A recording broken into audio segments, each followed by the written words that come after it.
ब्राह्मण सन्मति सागर महाराज की, परम पूज्य श्री सुंदर सागर महाराज की, अहिंसा विश्व धर्म की, जिनवाणी माता की।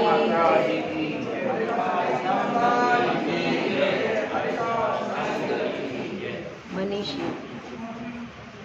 हम सब यहाँ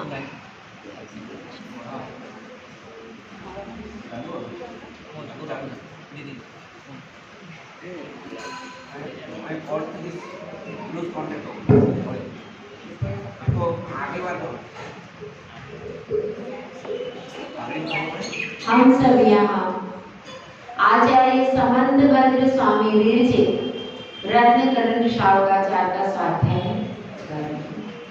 अब तक कथन किस चीज का चला?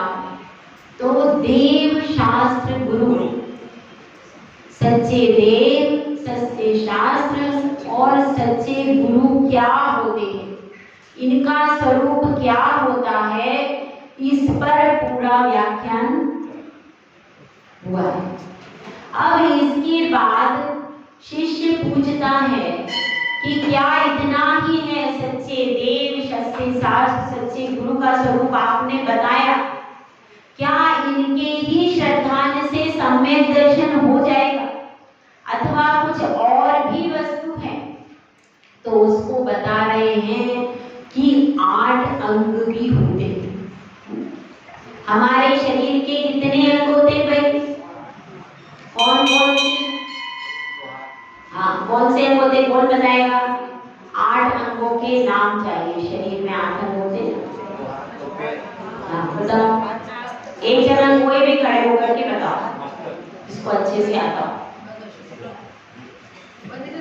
बोलो, जिसको अच्छे से आता हो वो बता दो। 8 अंग कौन से होते हैं शरीर में? 2 हाथ, 2 पैर और एक मस्तक, एक हृदय, पीठ और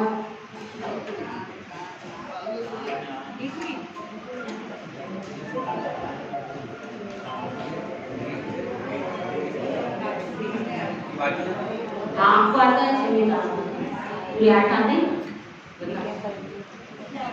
तो अपना ही ध्यान नहीं, दूसरे का क्या करें? बताइए। हाँ, मस्तक एक ही है बस। दूसरा 2 बाजू। हाँ, 2 बाजू।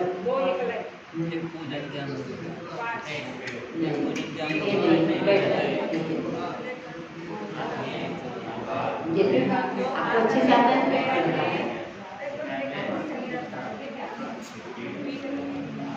एक सर, 2 हाथ, 2 पैर, पीठ, उदर और हृदय। नीचे का हिस्सा रहेगा।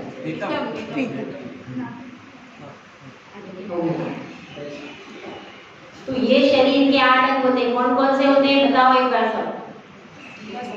मस्तक, 2 हाथ, 2 पैर और हृदय, पीठ और तो इस प्रकार से ये शरीर के 8 अंग होते हैं।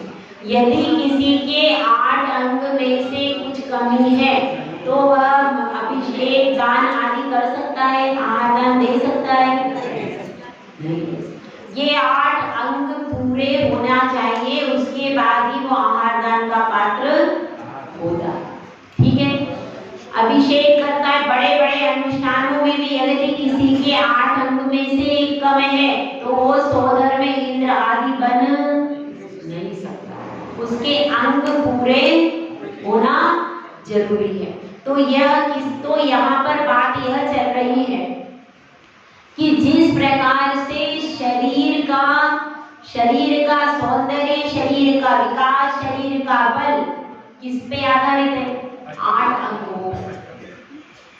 शरीर का सौंदर्य कहें, शरीर का बल कहें, शरीर का विकास कब होगा?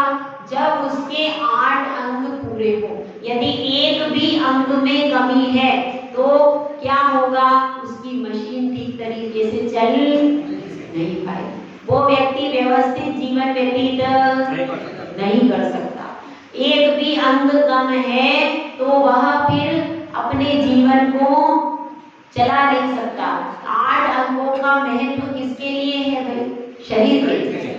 शरीर रूपी मशीन को चलाने के लिए 8 अंगों का महत्व। जैसे अपनी गाड़ी होती है, गाड़ी होती है, गाड़ी में बहुत सारी चीजें हैं, उसका एक एक पार्ट उसके लिए महत्वपूर्ण है। गाड़ी ऊपर से मॉडल बहुत अच्छा है, पहिए 3 हैं, 1 नहीं है, गाड़ी चल जाएगी। 3 पहिए है ना, पूरे 4 पहिए होना चाहिए, ऊपर से गाड़ी में ब्रेक होना चाहिए। सारा सिस्टम जब सही होगा तभी वह गाड़ी हमको गंतव्य स्थल तक पहुंचा सकती है। पूर्णता का महत्व है।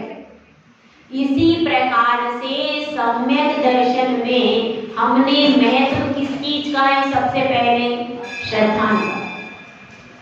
श्रद्धान का महत्व है, सच्चे देव शास्त्र गुरु पर श्रद्धा चाहिए।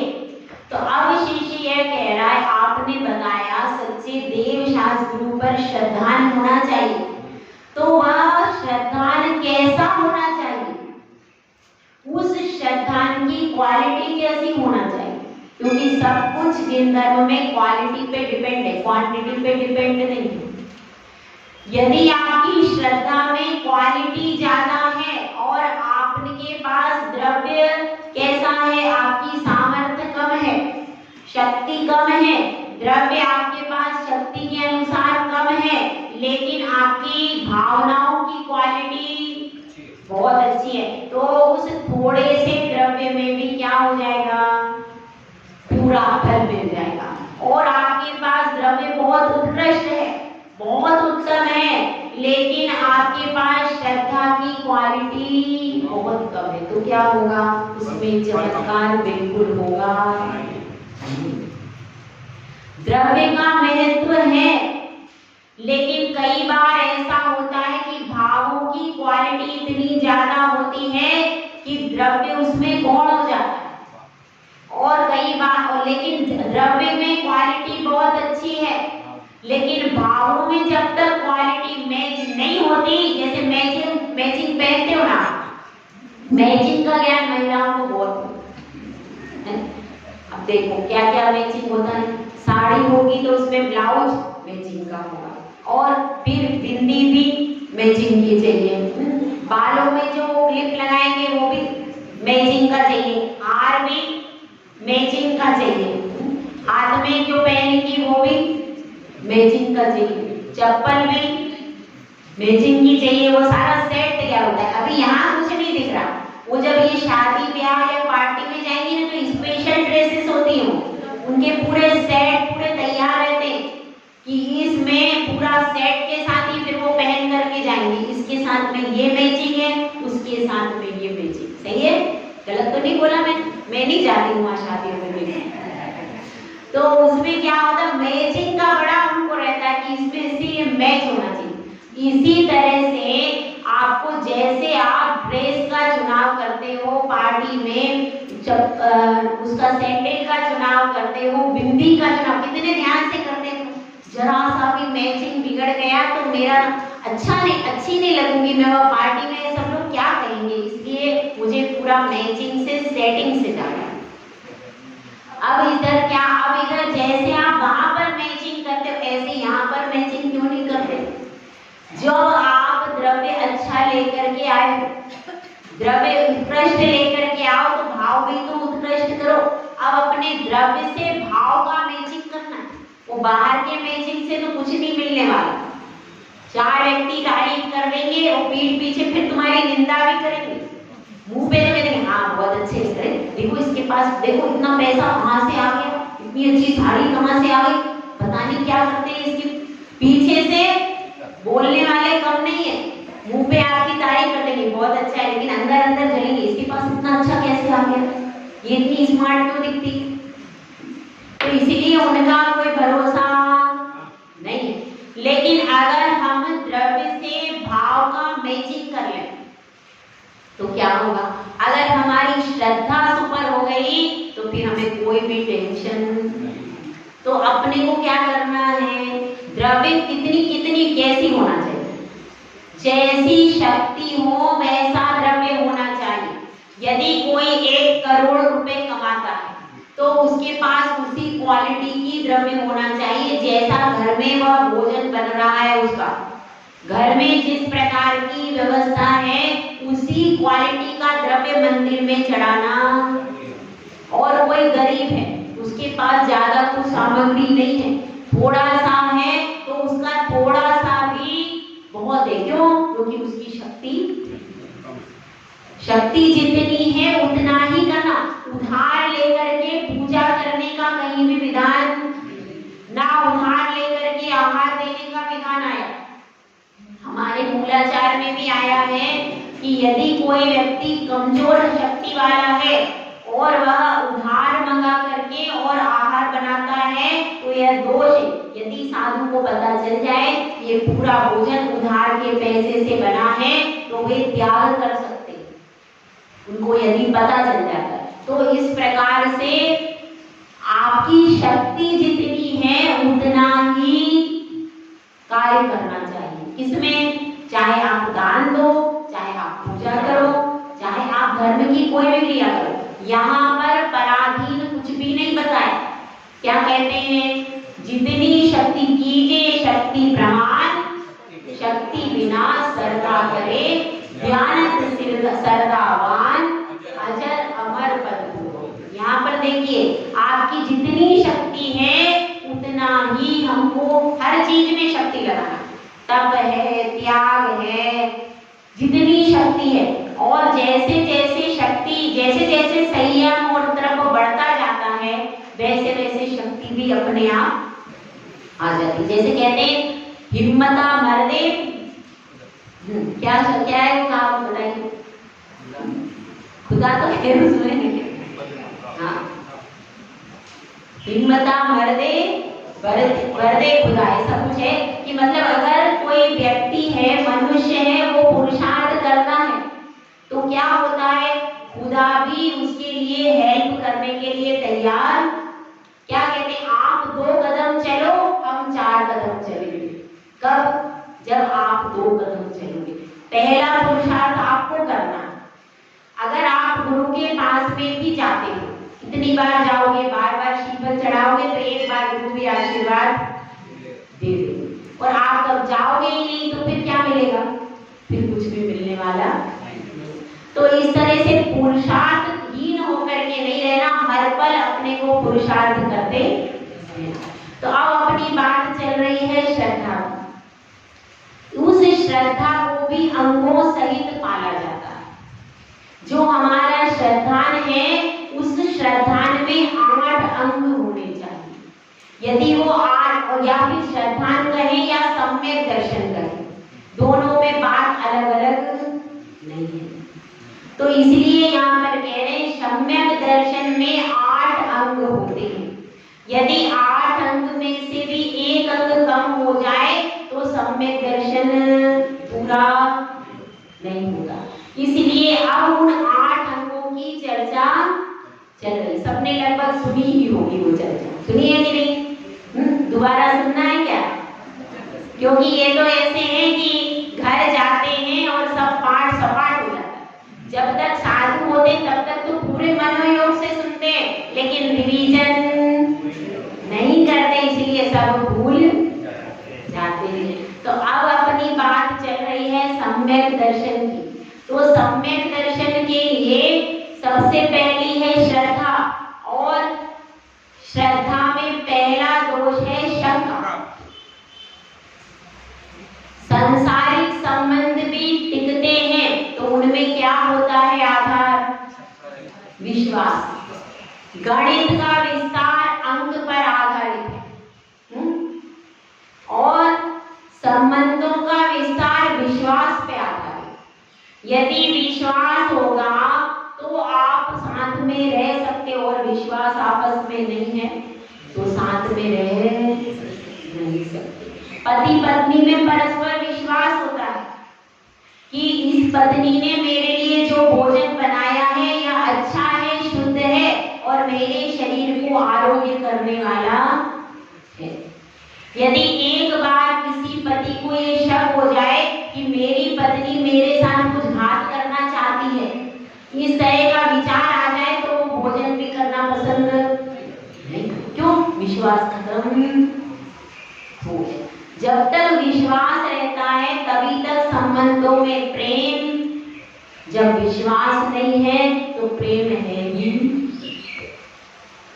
तो अब अपनी यह बात चल रही शंका हम कैसे कैसे करते हैं। पहले लौकिक संबंधों में देखते, लौकिक संबंधों में कैसे करते हैं।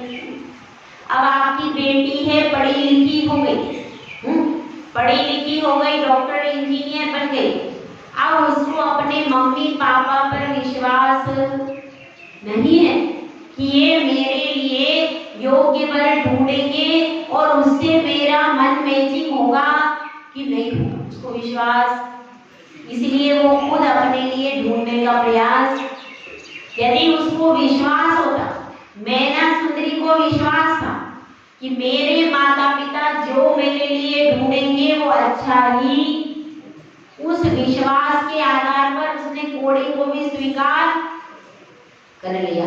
लेकिन आजकल के बच्चों को माता पिता पे विश्वास नहीं। आप बोलो अपने बच्चे को, बोलो ये काम करना है, 10 सवाल नहीं पूछ ले तो बच्चा नहीं आपका, सही है।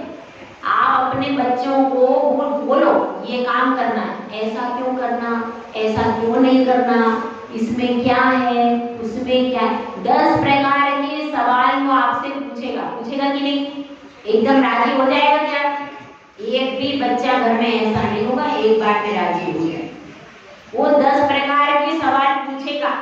मतलब क्या है, उसको पूरा विश्वास नहीं है कि मेरे माता पिता ने जो निर्णय लिया है वह सही है, ऐसा वो कभी कहता नहीं। क्यों?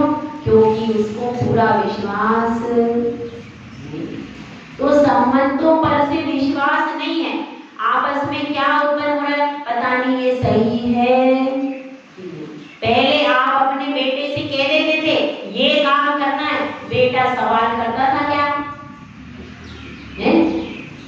सवाल करने की हिम्मत भी नहीं होती थी। और आजकल बेटे को, छोटे बच्चे को भी इतना सर पे बिठा लेते हैं कि वो तुरंत छोटा सा बच्चा भी जवाब सवाल करना शुरू। हमारा एक ही तो है, किसके लिए कमाया, तो उसको क्या होता है, पहले से ही सवाल प्रारंभ हो जाते। तो इसलिए हमको समझना है कि संबंधों में विश्वास नहीं है। आपस में आप एक बार किसी से कहोगे अपने परिवार में भी, तो वह 2-4 बातें जरूर आपको कहेगा। आपके निर्णय सर्वमान्य नहीं होता है, होता है क्या भाई? आज आपने जो निर्णय अपने परिवार के लिए ले लिया उस पर 100 सवाल उठते। पत्नी कहेगी अरे आपको क्या पता है मार्केट में क्या चल रहा है, ऐसा नहीं करेंगे अपन, ये वाला टीवी नहीं खरीदेंगे, वो अच्छा वाला, उधर देखो वहाँ पड़ोसी क्या आया। अब बेटा क्या कहेगा, नहीं पापा अभी उसकी डिमांड कम हो रही है, आप उसको मत लो, आप दूसरा देखो उधर अच्छा चले। बेटी कुछ और कहेगी। जितने लोगों से और आप मित्रों से संपर्क करोगे तो और तरह तरह की एडवाइस, इतने विकल्प आपके सामने रख दिए जाएंगे कि आप 10 दिन भी ढूंढोगे, महीने भर भी ढूंढोगे तो भी टीवी कौन सा लेना है समझ में नहीं है, और आप कुछ भी निर्णय कर। ऐसी स्थिति घर में भी ऐसी स्थिति है, कोई भी निर्णय आप हालांकि अच्छी प्रकार से सोच समझ करके ले लोगे तो भी परिवार के दबाव में आके आपको निर्णय एंड टाइम पे बदलना पड़ जाए, ऐसा होता है। अब आजकल ये नहीं है कि बड़ा व्यक्ति है तो वो अपने अनुसार कोई निर्णय ले सके, कहीं पर भी नहीं है, कहीं पर भी ऐसा नहीं है कि बड़े व्यक्ति के निर्णय के अनुसार पूरा घर चलता है, वो पुरानी बातें थी। तो आजकल क्या स्थिति है, कोई भी निर्णय यदि आपने लिया है तो उस पर 100 सवाल पहले से ही तैयार। भले ही आपका निर्णय पूरा सही है, आप बिल्कुल सही हो, पर आपको परिवार की खुशी के लिए वो सही निर्णय भी एक तरफ रख करके कि भैया अगर मैं इनकी नहीं मानूंगा तो फिर कुछ न कुछ गड़बड़ होगी, इसलिए भैया इन्हीं की मान लो, सही गलत है उसको बाद में देखिए। ऐसा करना पड़ता है कि करना पड़ता है ऐसा निर्णय, क्योंकि पहले एक मुखिया होता था, उसी के अनुसार अनुसार पूरा घर चल जाता था, वहां सवाल नहीं उठाते थे। अब इतने सवाल हैं कि मुखिया का अस्तित्व भी पूरा खत्म हो गया। तो अब यहाँ बात चल रही है कि शंकाएं बहुत ज्यादा है और समाधान एक भी होता, पूरी जिंदगी निकल जाती है, ना आप पत्नी को संतुष्ट कर पाते हैं, ना आप अपने बच्चे को संतुष्ट कर पाते, ना अपनी बहू को संतुष्ट कर पाते, ना पोते को संतुष्ट। जिंदगी भर में एक व्यक्ति को भी आप खुश नहीं कर पाते और अपनी आत्मा को भी खुश नहीं कर पाते। पूरी की पूरी जिंदगी लगता है एंड में कि पानी में चली गई, कुछ भी नहीं हो पाया मेरे से। आज मेरे घर में, मेरे परिवार में एक भी व्यक्ति ऐसा नहीं है जिसके होठों पर शिकायत ना हो। हर व्यक्ति ये कह रहा है संतुष्टि नहीं है। संतुष्टि है क्या भाई? नहीं। तो संतुष्टि नहीं है, विश्वास नहीं है, सिर्फ हम एक साथ रह रहे हैं, ना संतुष्टि है, ना प्रेम है, ना विश्वास है, सिर्फ एक समायोजन है, एडजस्टमेंट है। और विदेशों में भी वही है, और हमने विदेशियों को, विदेशी सभ्यता को अपना लिया, इसलिए हमारा प्रेम और हमारा विश्वास भी धराशायी हो।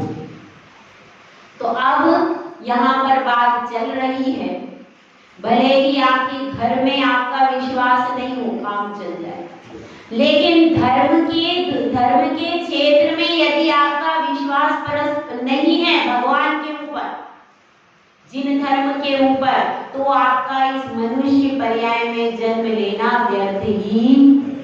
इस मनुष्य पर्याय के लिए शोभा क्या है? सम्यक दर्शन प्राप्त करो, यह इस मनुष्य पर्याय की शोभा है।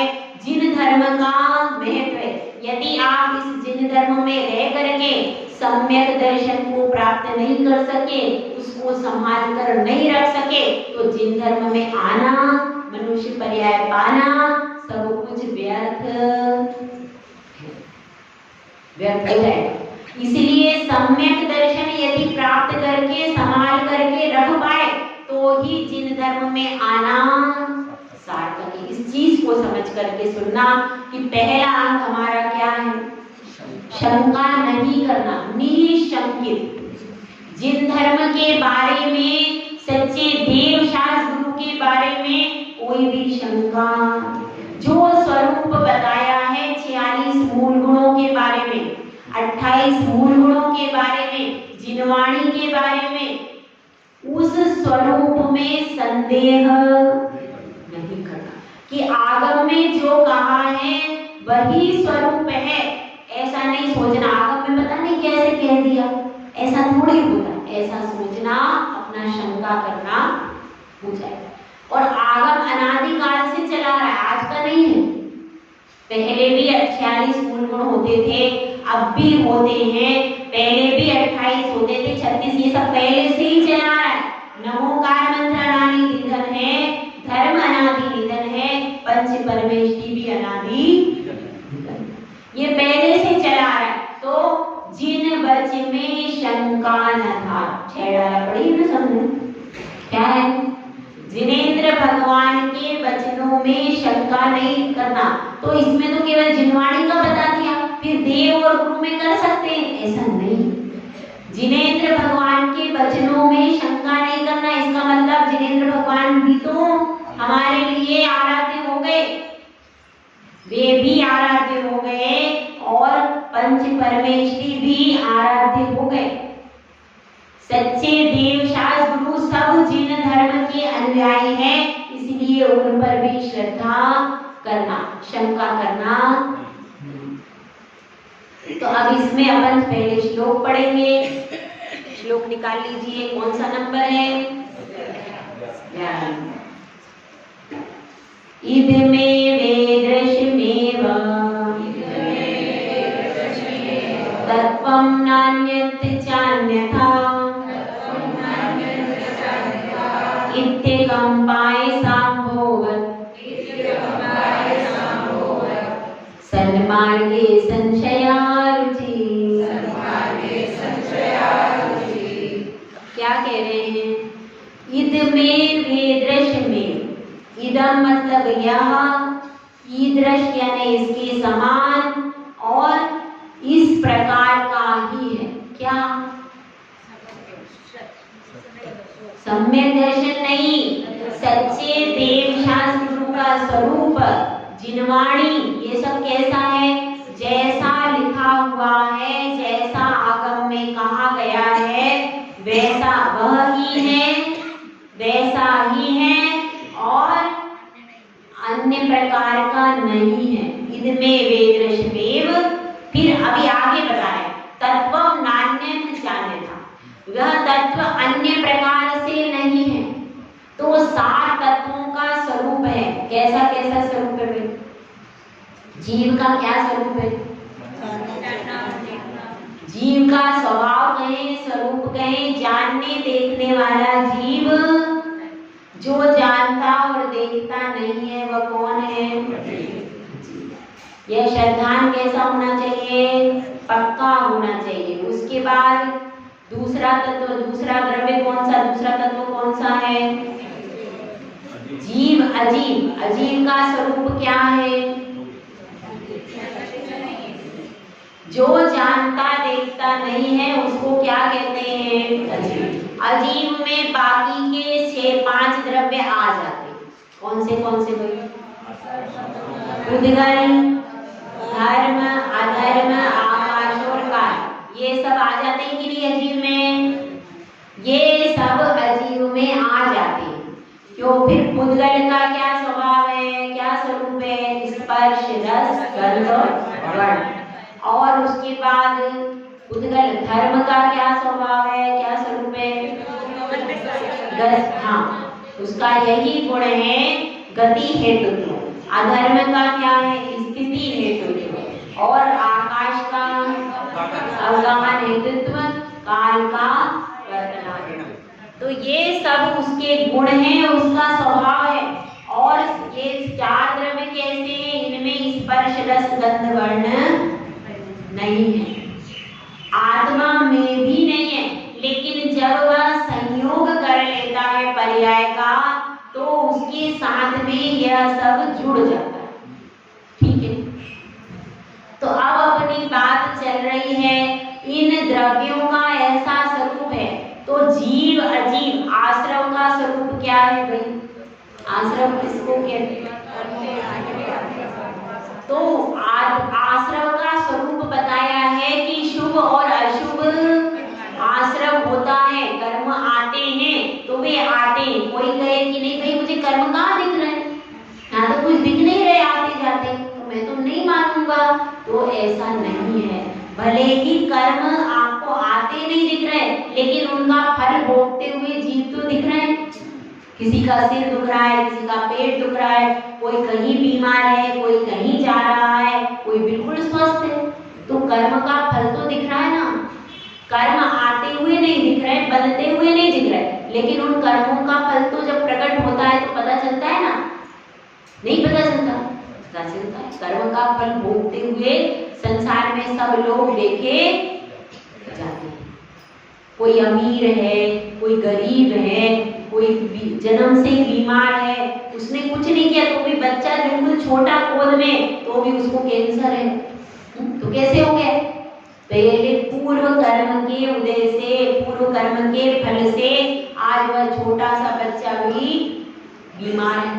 तो इस तरह से हमको ये समझना है कि तत्वों का स्वरूप जैसा जिनेंद्र भगवान ने कहा है वह वैसा है। इसमें वेदरश्मेव तत्वम नान्यं जान्यथा।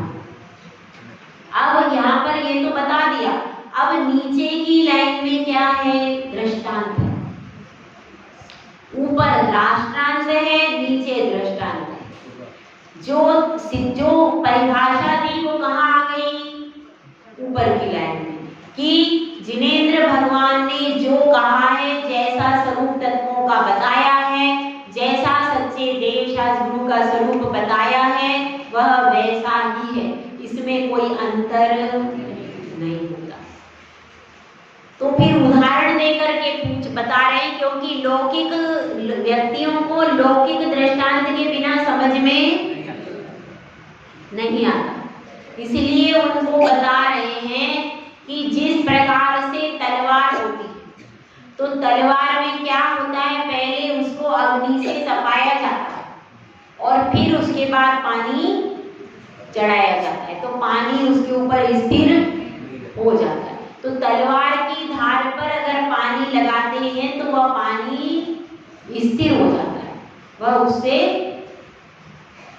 पर स्थिर रहता है। तलवार की धार पे यदि पानी रहे तो वह अचल रहता है, वह हिलता डुलता भी नहीं। इसी प्रकार से हमारी आत्मा में यह श्रद्धा गुण स्थिर रहे, शंका किसी प्रकार की भी हो, ऐसा हमारे मन में भी वह श्रद्धा गुण व निशंकित अंग रहे कि किसी भी परिस्थिति में जिनेंद्र भगवान की वाणी पर हमें शंका न हो जाए। तो इसको क्या कहते हैं? इसको निशंकित अंग कहते हैं। ठीक है, तो अब इस निशंकित अंग को समझे आप क्या मतलब है। किसी भी प्रकार की, अब लोग अपनी प्रश्न पूछते, तो प्रश्न पूछना शंका है या नहीं?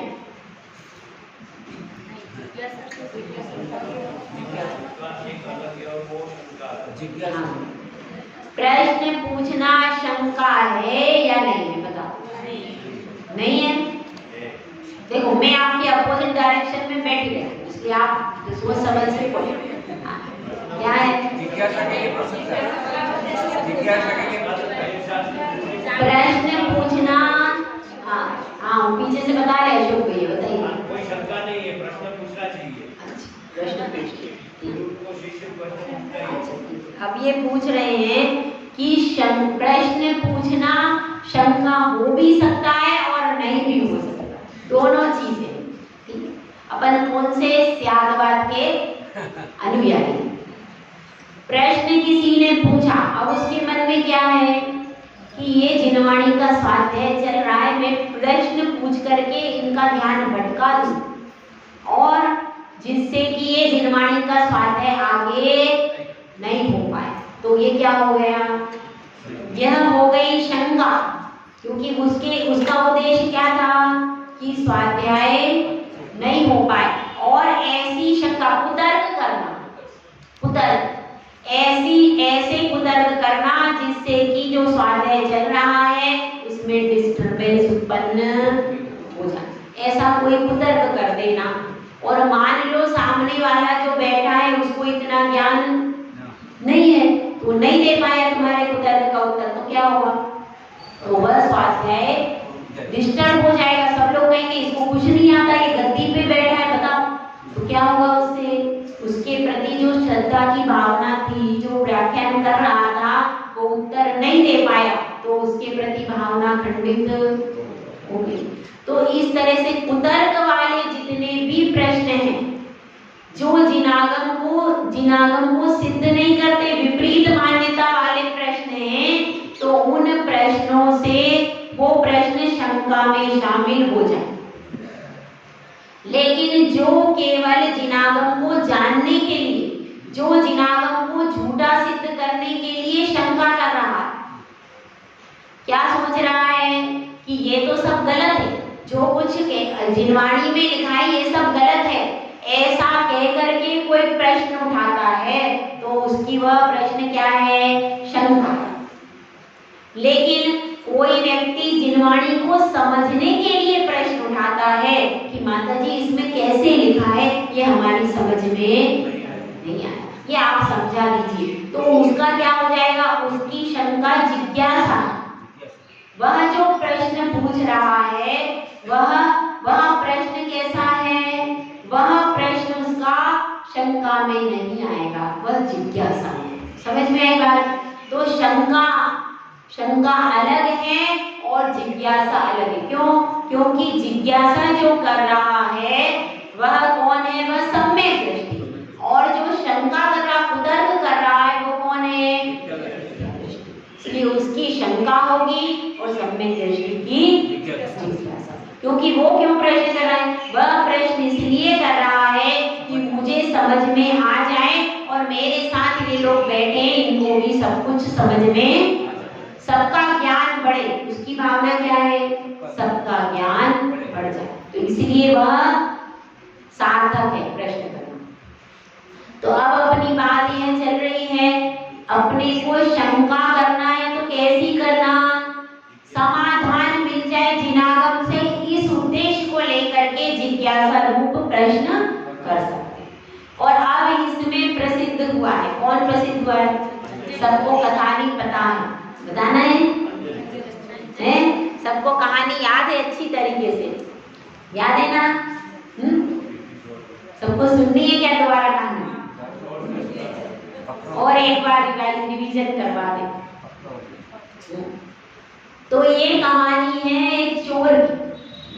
वह चोर नहीं था, कौन था? ललितांग नाम का एक राजकुमार, लेकिन माता पिता के लाड़ प्यार में बहुत बिगड़ गया। इतना बिगड़ गया कि चोरों के साथ रहने लगा।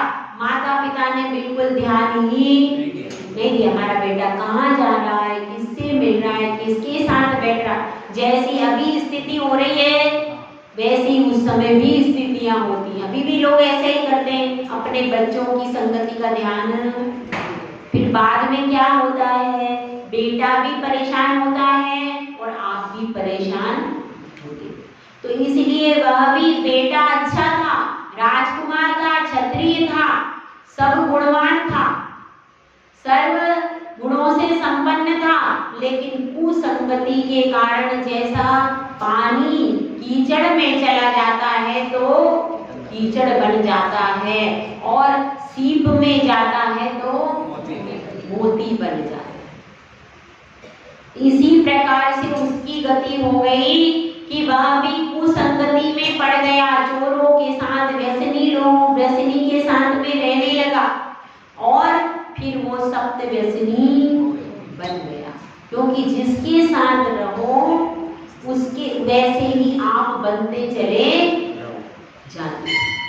इसलिए संगति बहुत सोच समझ करके करना चाहिए। भले आप अकेले रहो तो उतनी परेशानी नहीं, अगर आपका कोई साथी नहीं है, कोई आपको दोस्त अच्छा नहीं मिल रहा, तो आप अकेले रहो तो कोई बाधा नहीं है, लेकिन आप कुसंगति में पड़ करके अपने जीवन को नरक नहीं बना।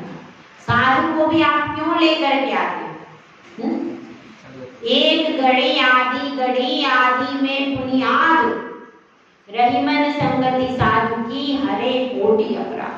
साधु की संगति करने से आपके कोटि करोड़ों जन्म के अपराध, केवल संगति, उपदेश तो अलग चीज है। केवल आप आकर के, हम प्रतिक्रमण अपना करें, आप केवल आकर के 5-10 मिनट बैठ गए तो उस संगति से भी आपके जीवन में, आपके मन में शांति का अनुभव होने लगता है। तो इसलिए हमको समझना है कि उस चोर, उसकी संगति कहाँ हो गई? दुर्व्यसनी जनों के साथ में हो गई, और वो इतना अच्छा राजकुमार खोटा बन गया। अब वह खोटा बन गया तो क्या हुआ? फिर उसने एक अंजन कुटिका करके विद्या सिद्ध कर ली, और उससे अंजन लगा के चला जाता और चोरी कर लेता, किसी को पता क्यों? क्योंकि जैसे ही वो अंजन लगाता वैसे ही गायब हो जाता। तो गायब हो जाता, किसी को दिखाई ही नहीं देता, तो कैसे कोई पकड़े? तो बड़ा मुश्किल हो गया उसको पकड़ना। अब ऐसा हुआ कि वह तो सप्त व्यसनी था, तो कहाँ जाते हैं ऐसे लोग? नगर वधुओं के पास में जाते हैं। तो वह एक दिन नगर वधु के पास में गए। तो नगर वधुओं का उस समय क्या काम होता था कि जो फंक्शन होते थे, विवाह आदि, बड़े बड़े जो राजा महाराजा आदि होते थे, सेठ होते थे, तो वह अपने नगर में नृत्य करने के लिए उनको आमंत्रित करते थे, और वे नृत्यगान वे करती थी आकर के। अब क्या होता है, अब किसी की बाहर वाले की जरूरत ही नहीं, हमारी स्वयं की महिलाएं पूरी बन-ठन के नाच लेती, उनको जरूरत ही नहीं। महिला संगीत होता है, उसमें सब वो स्वयं ही नाच लेते हैं, तो बाहर की जरूरत। पहले घर की महिलाएं केवल महिला संगीत में बंद कमरे में ही नृत्य करती थी, ऐसी व्यवस्था थी। तो अब इस प्रकार से जब वह वहां पर आई, नृत्यांगना वहां पर आई, तो उसने रानी का हार देखा, 9 लखा, क्योंकि रानी भी विवाह आदि उत्सव होते तो उसमें तैयार होकर के जाती हैं, वैसी रानी के पास तो आभूषण होते हैं, तो उसने 9 लखा हार वहां पर पहन रखा था। अब उसने देख करके सोचा कि ये हार मुझे मेरे पास होना चाहिए, ऐसा सोच करके, और जब वह अंजन चोर उसके पास में आता है तो वह कहती है कि मुझे तो वही 9 लखा हार ला करके दे दो।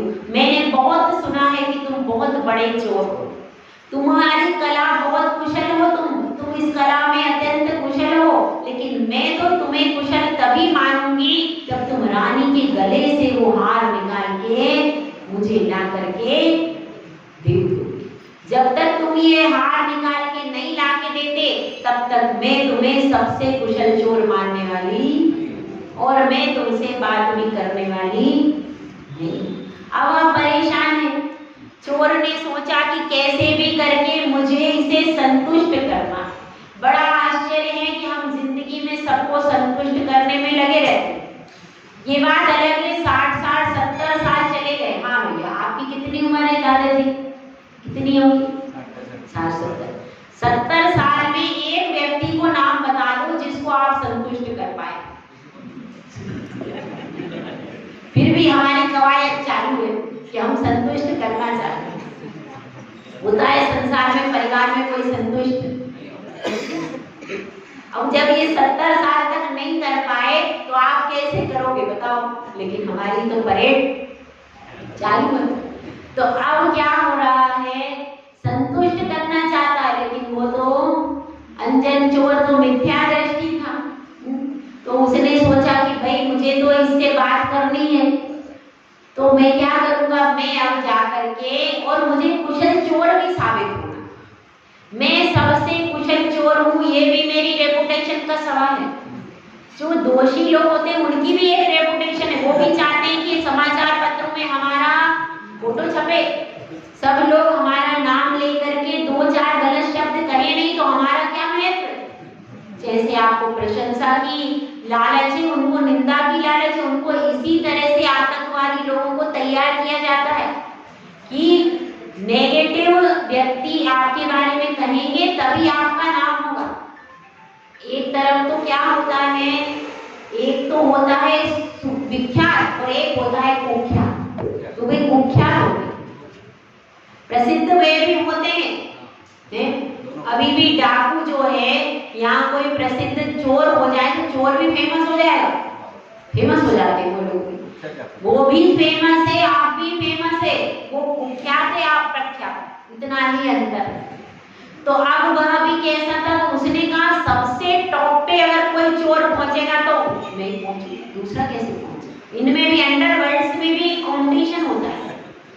तो इसी तरह से वो भी अगर न्यूज में आ गए तो अपने आप को बहुत सक्सेस मानते हैं, अरे न्यूज में आज हमारा बहुत सक्सेस मानते हैं कि पूरी पुलिस, पूरा प्रशासन, पूरे नगर को मैंने हिला दिया, ऐसा वो मानते हैं। हालांकि उनका ये सब अच्छा नहीं है, लेकिन उनकी मान्यता क्या होती है वो हम आपको बता रहे हैं।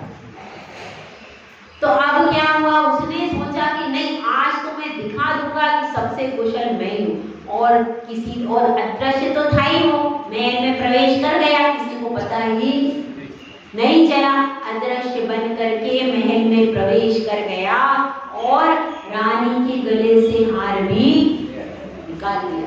पर हार जैसे उसने बहुत कुशलता से निकाला, उसने किसी भी प्रकार से कुशलता से हार निकाल लिया, रानी को पता भी, लेकिन फिर भी उसको कुछ आभास हो गया, उसकी नींद टूट गई। तो जैसे ही उसकी नींद टूट गई और उसने देखा कि अरे मेरा हार कहाँ चला गया, तुरंत उसने पहरेदारों को आवाज दी और पहरेदार आकर के खड़े हो गए। उसने कह दिया कि देखो हे राजन, मेरा हार लेकर के कोई चला गया। तो उन्होंने सोचा कि हाँ निश्चित ही वो कौन है, अंजन चोर ही होगा, जाओ जल्दी जाकर के उसको पकड़ो।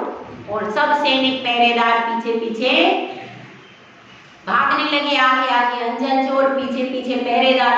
बहुत देर हो गई, पहरेदार पीछा छोड़, अब अंजन चोर भी भाग रहा है, कितना भागे, भागते भागते वो थक गया, और हाथ में वो 9 लखा हार, इतना 9 लखा हार, इतना चमकदार कि उसकी प्रभा इतनी चमकदार कि वो पहरेदार उस हार के कारण पीछे भाग रहे।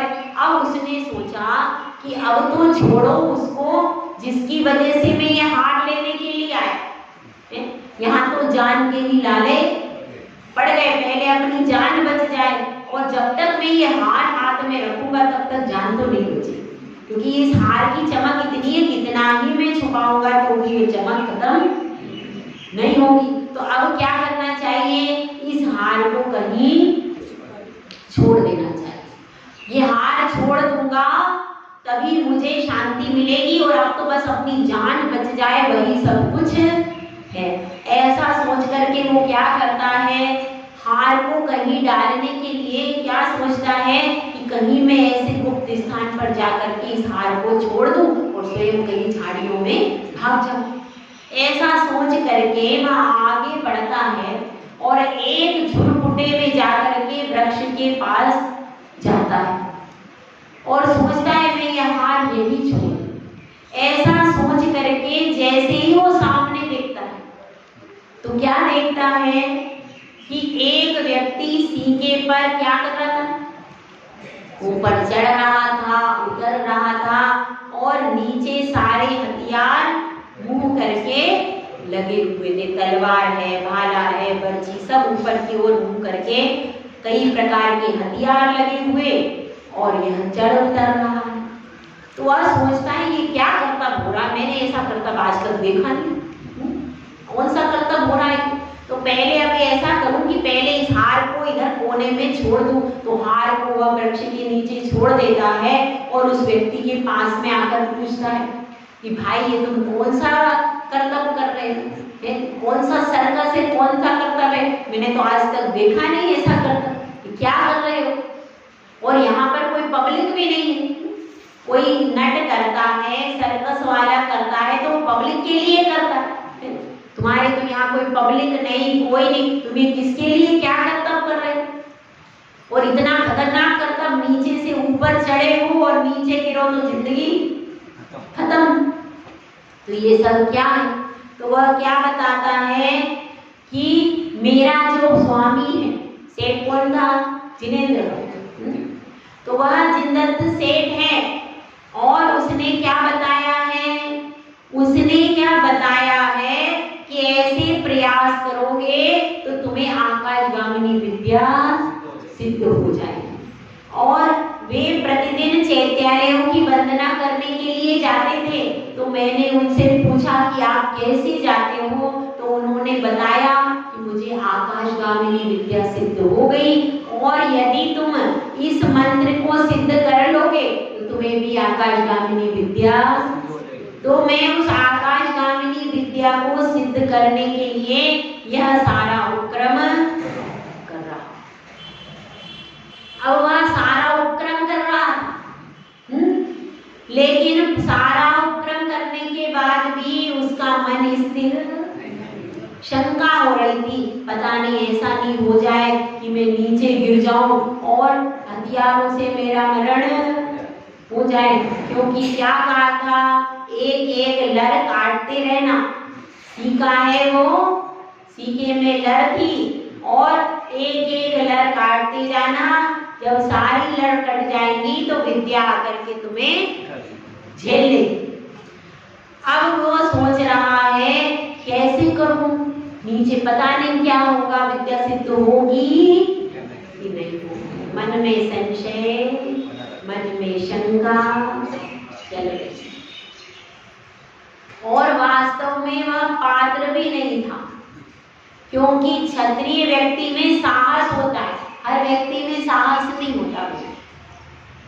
हर व्यक्ति में, हर वर्ण में अलग अलग प्रकार के गुण होते, तो अब उसमें साहस नहीं, हथियार भी वो ले आया, सीका भी ले आया, सब कुछ उसने व्यवस्थित कर लिया, लेकिन अंदर का क्या करे, बाहर से तो सब कर लिया, अंदर की जब तक श्रद्धा नहीं होगी तब तक कार्य सिद्ध।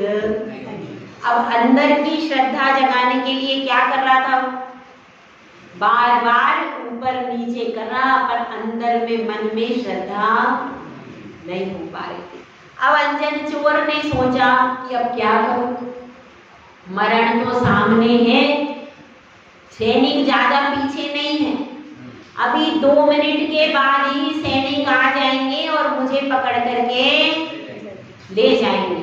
तो अब जान बचाने का एक ही उपाय है कि मैं भी प्रयास करके देख लूं। अगर आकाशगामिनी विद्या सिद्ध हो गई तो मैं कहाँ चला जाऊंगा, तो मैं भी सेठ के पास चला जाऊंगा और मेरे प्राण बच जाएंगे। तो अब एक ही उपाय है, टाइम मेरे पास ज्यादा नहीं है, तो अब क्या करूं। तो वह पूछता है भैया क्या मंत्र था, तो उसने मंत्र बता दिया। अब वह ऊपर चढ़ा, अब एक बार में कोई मंत्र याद हो जाए, कहाँ याद हो जाए। तो अब उसने क्या कहा, वह सीके पर बैठ गया और सीके पर बैठ करके उसने कहा आणम दाड़म कछु न जानम सेठ वचन प्रमाणम, और एक बार में सारी लर काट दी। जैसे ही उसने लर काटी तो क्या हुआ, आकाशगामिनी विद्या ने आकर के झेल लिया और पूछा हे स्वामी क्या किया है। तो अब उसने सोचा कि क्या कहूँ, तो वो कह देता है जहां पर सेठ गए हैं वहीं पर मुझे लेकर के चलो। तो विद्या वहीं लेकर के चली जाती है। कहाँ पर, वो तो अकत्रिम चैत्यालयों की वंदना करने के लिए गए थे, वहीं पर इसको लेकर के चली जाती है। सुमेरु पर्वत के चैत्यालय की वंदना के लिए गए थे, वहीं पर ये चला जाता है।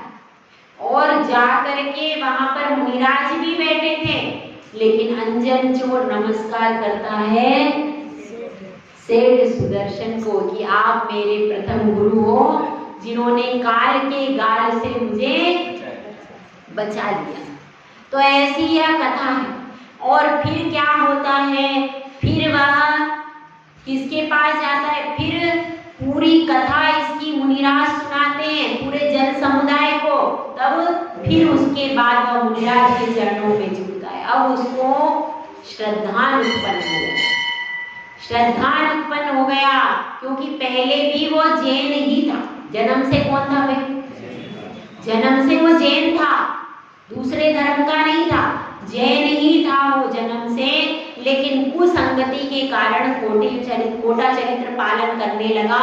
उसके बाद वो मुनिराज के चरणों में जाता है और सप्त व्यसनों का त्याग करता है और मुनिराज से कहता है कि मैं आप एक जिनेंद्र वचन में इतनी क्षमता है जिससे मैं काल के प्रभाव से आज बच गया और अब मैं जिन दीक्षा धारण करना चाहता हूँ, जिन दीक्षा धारण करना चाहता हूँ। तो फिर मुनिराज उससे पूछते हैं तुमने क्या क्या पाप किए। वो अपने पूरे पापों को मुनिराज के चरणों में रखता है।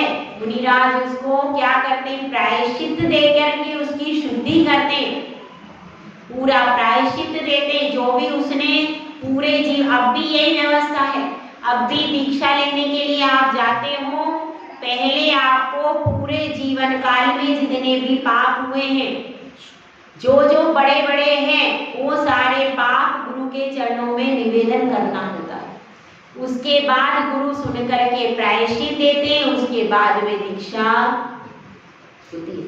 तो उसने सारे, नहीं तो लोग कहेंगे अरे वो सप्त व्यसनी वो कैसे साधु बन गया, प्रश्न उठा सकते हैं। इसलिए मैं बता रही कि वे, और फिर वो चतुर्थ काल, चतुर्थ काल की कैपेसिटी और पंचम काल की कैपेसिटी में फर्क है, बहुत फर्क है।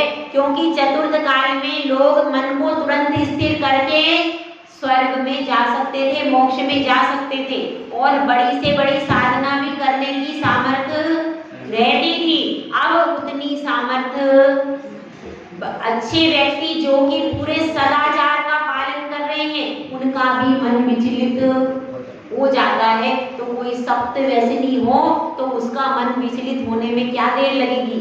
इसलिए यह पुरानी व्यवस्था, पर उसमें भी यही होता था, गुरु के चरणों में जाओ, पूरा पापों को कहो, उसके बाद पूरा प्रायश्चित दे करके गुरु शुद्धि करते हैं। फिर उसके बाद उनको महाव्रत के संस्कार कौन करता है, गुरु करते हैं। गुरु महाव्रत के संस्कार कर देते हैं और उसके बाद वह शुद्ध हो जाता है। क्योंकि 4 प्रोसीजर है ना, शुद्धि की। कौन से बताए थे? नहीं, निंदा, गर्हा, निंदा, गर्हा, प्रतिक्रमण और प्रायश्चित। गर्हा और आलोचना एक ही है, निंदा, गर्हा। तो आलोचना और क्या बताया? प्रायश्चित। तो 4 प्रकार की चीजों के द्वारा उसकी अंतरंग की पूरी शुद्धि हो गई और उसके बाद उसने महाव्रतों को धारण किया और महाव्रतों को धारण करने के बाद फिर उसने कहाँ चला गया? निरंजन बन गया। तब भी आज भी हम उसको चोर के नाम से बोलते हैं। वो वहाँ बैठे सिद्ध परमात्मा है अंजन जी, उनका नाम भी अंजन नहीं है, ललितांग नाम है। तो वो कौन है? लेकिन एक होता है कुख्यात, तो आज तक वो कुख्यात है। जब भी कथा चलेगी तो उनको अंजन चोर बोलते हैं, जबकि वो कौन है? सिद्ध परमात्मा। इसीलिए कहते हैं कि बद अच्छा बदनाम बुरा। एक बार जो नाम किसी का डिसाइड हो जाए तो फिर उसका सुधरना बहुत कठिन है। तो इस प्रकार से हम सब निशंकित अंग का पालन करके अपने जीवन में उत्थान करें। जय बोला जय श्री सुंदर सागर महाराज की जय। माता जी की जय।